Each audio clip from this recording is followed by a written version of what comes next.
there, Gary. How are Hi, you? Rich. Uh, You how's ready to things? ready to talk some Cincinnati Clowns? I am. Why you call them Cincinnati Clowns? Well, their uniforms. When they first came into the league, they had these terrible uniforms, and you know what? They still got them. They do. They're horrible. I expect to see their head coach with one of those big red noses on the side. Perfect. In fact, my phone has an icon for them. Oh, well, that's great. Yeah, I know that icon. Yeah, we'll have to use that when we're talking about them this week. Um, I picked up a few things just digging around on, and I thought I'd let me throw a couple of things at you as some talking points, Gary, if I can. Does that work okay? Sure. All righty. So scoring. So the Bengals scored 27.6 points a game. Pretty good. And we allow 23.2 a game. Also pretty decent defense, right? But they're scoring 4.4 more points per game than we're allowing. So I look at that, and then I look at their running game and think, that's where this is happening. Elijah Mitchell has 165 carries for 759 yards, which is great. That's a nice average per carry, but he's only got 5 touchdowns. Mixon on Cincinnati, who I like. I like Joe Mixon. I've liked that guy for a long time. He's a good player. Me too. He's got 227 carries. He's got 978 yards already, and he's already got 12 touchdowns. So they're scoring more points a game than we're allowing, but they have some offensive weapons that are better than any of the ones that we've seen. What do you think about that, Gary? They're scoring more. We're not allowing as much as they score, but they got Mixon back there. Well, I think that we've got a defensive line that can say something about that. Okay. They're coming along. They're getting in there. What if he gets by the line? There's a hole he gets through. Now he's at the second level. Well, we have Aziz. We do back there to stop him. We sure do. And, I'm hoping that Greenlaw's back this week. And I'm hoping that Fred's back this week. Have you heard anything? So if we have a full house in the linebacking core, that front seven is killer.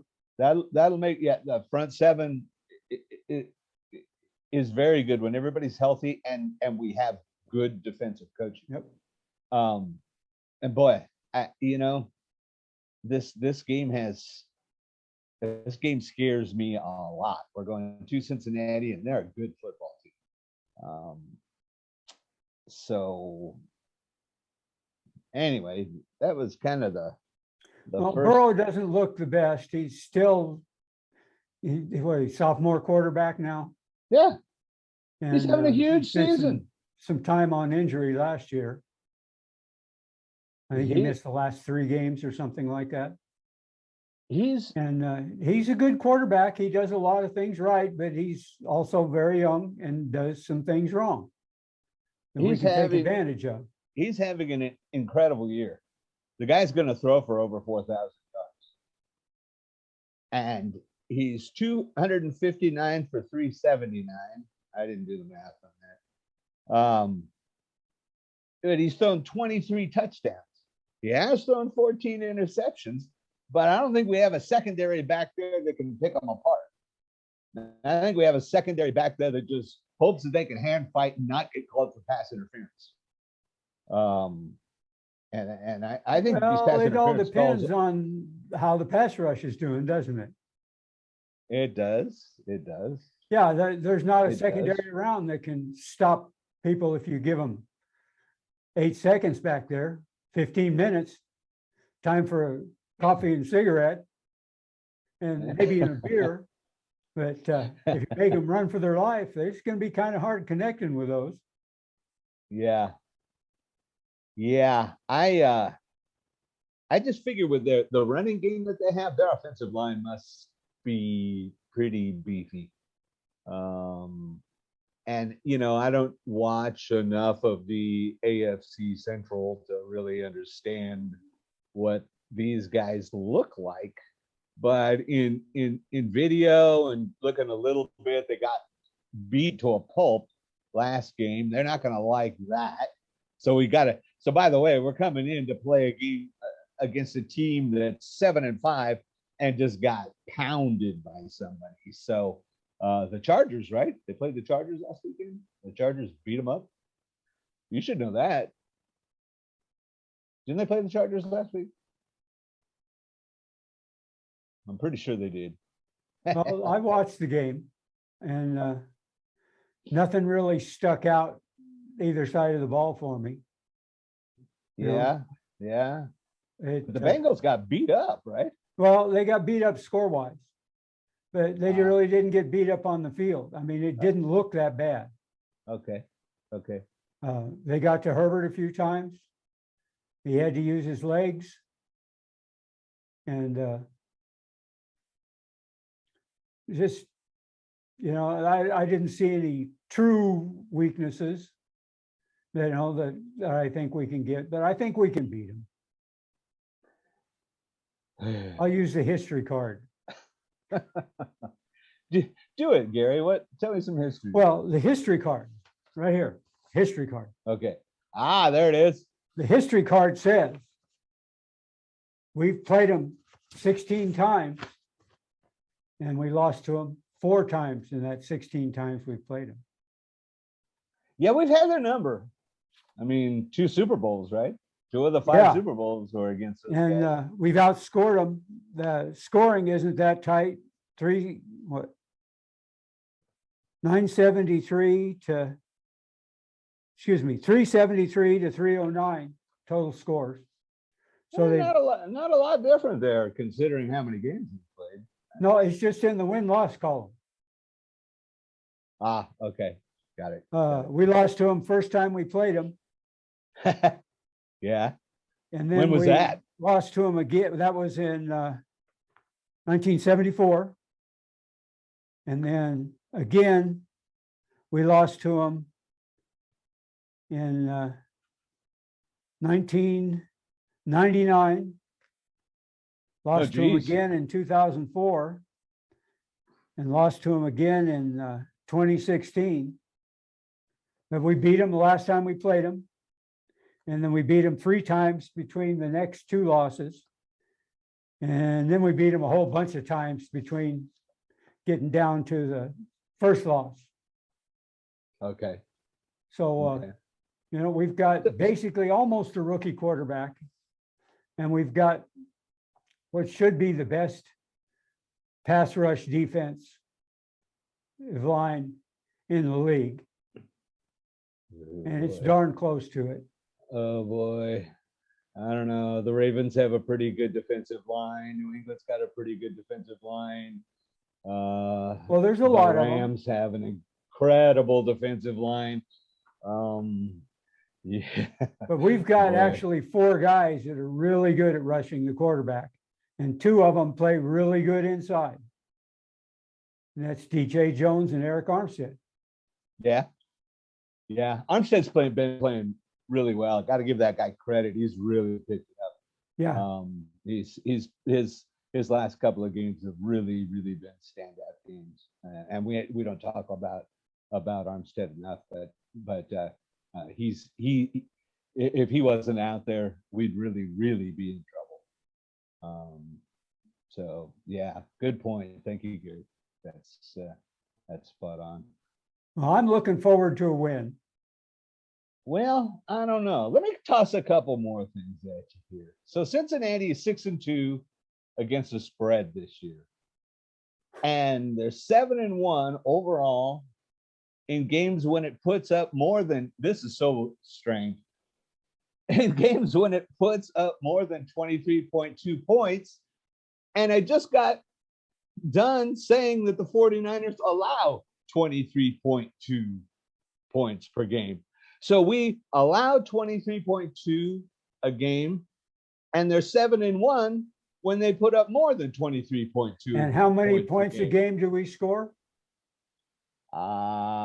We are, I don't have it, Gary.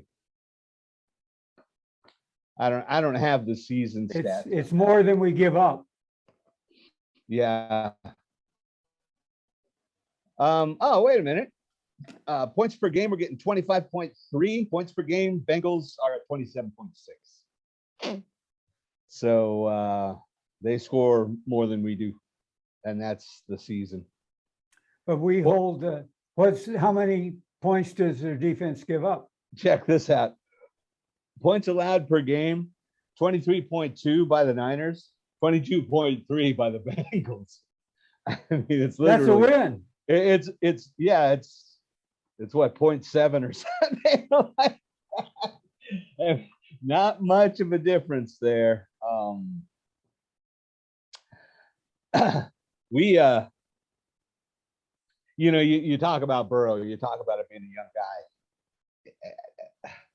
His numbers are just crazy good. He's definitely going to throw for over 4,000 yards. Now, there's been a lot of quarterbacks that threw over 4,000 yards every year, like Dan Marino, or like your old buddy down in San Diego. But the kind of numbers that this guy's putting up, I think Cincinnati's a scary team. And, they rack up 36 more yards per game than the 49ers allow per contest as well. So they're racking up 355 yards a game, and we're giving up 319 yards a game. I don't even know how to look at that. I mean,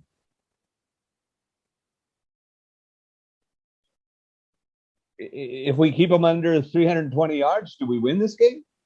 I don't know. I can tell you how we win the game. We score more points than they do. That's right. Would you tell Shanahan that? He needs to know that. One last thing here.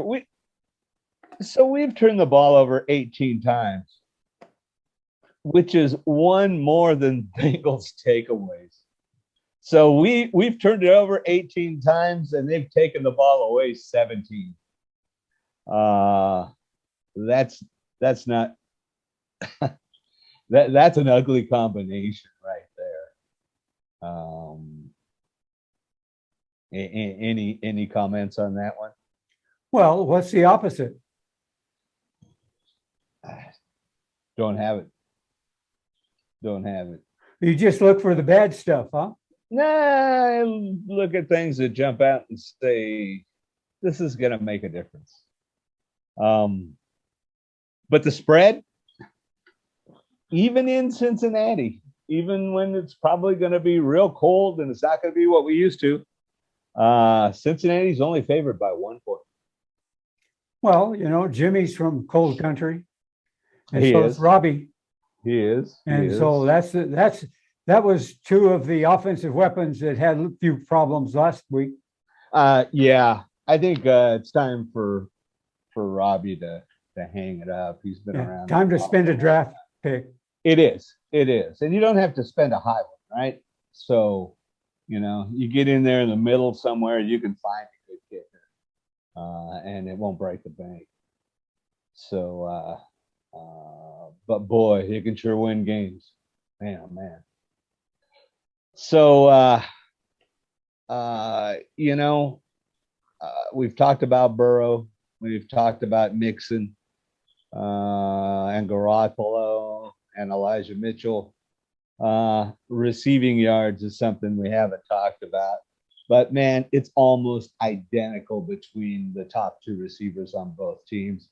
Debo's got 56 receptions for 1,006 yards and 5 touchdowns.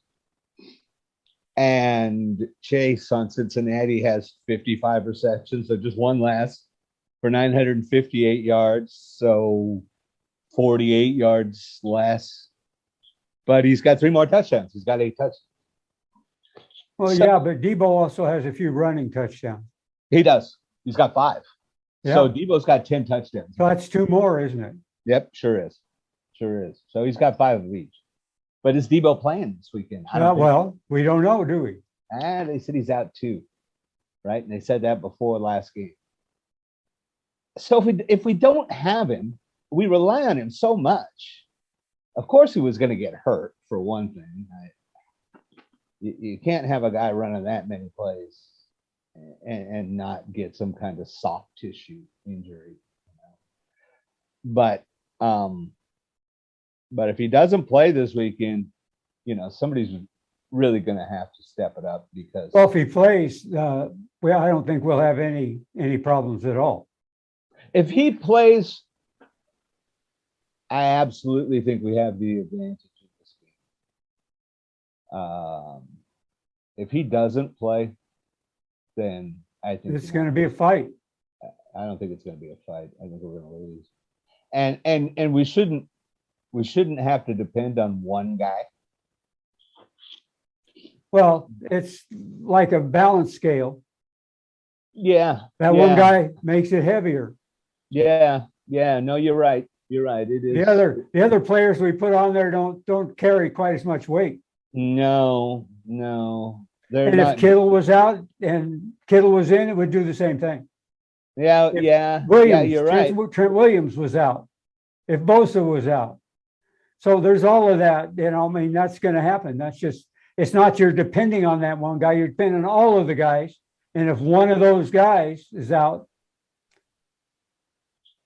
what would we do if Mac was out? Yeah. Brunskill would have to move over. Yeah. No, you're absolutely right. No question about that. It is a team sport, isn't it? Yeah, it is.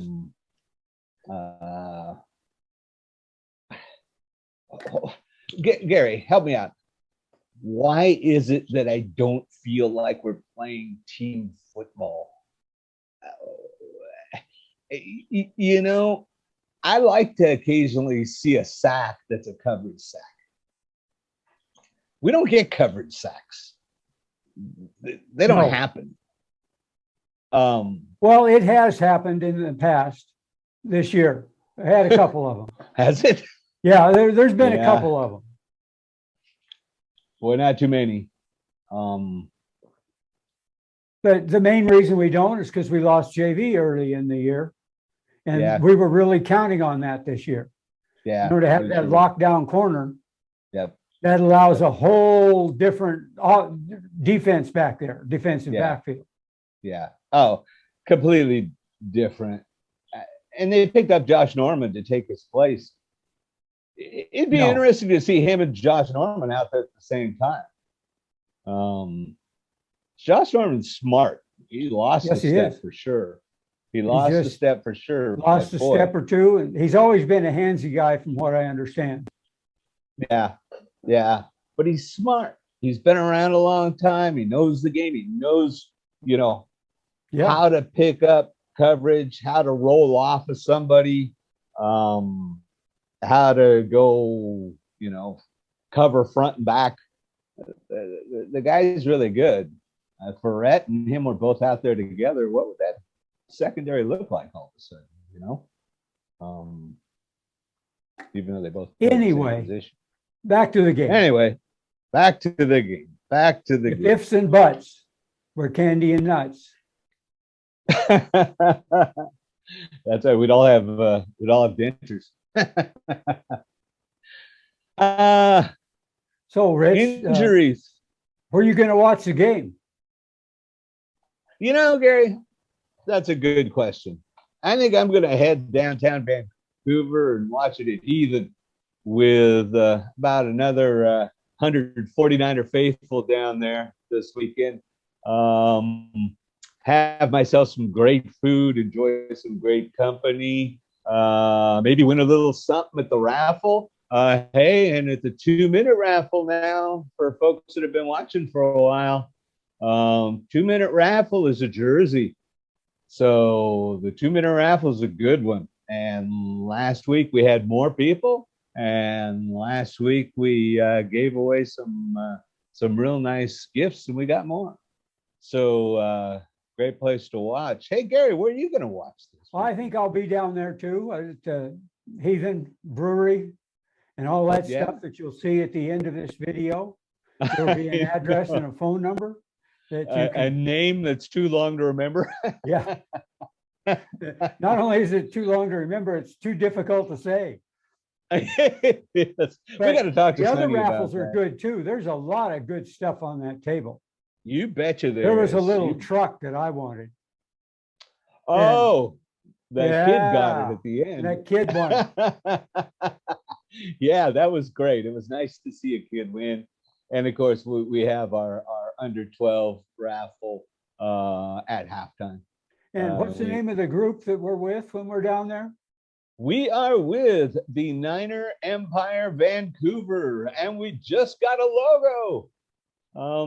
So you'll see me wearing a hat or a t-shirt or a pull or a hoodie here when we get to that point. So as everybody knows, this is Vancouver's first year running solo and not part of Portland. And so it's nice now to have a real identity. And Gary, I'm looking forward to seeing you in one of those new Niner Empire Vancouver hoodies that are going to be coming out. I have a George Kittle hoodie that I haven't worn down there either. Oh, well. But I wear jerseys. Yeah, I know you do. I don't have all the jerseys, so I've got plenty of hoodies. Yeah.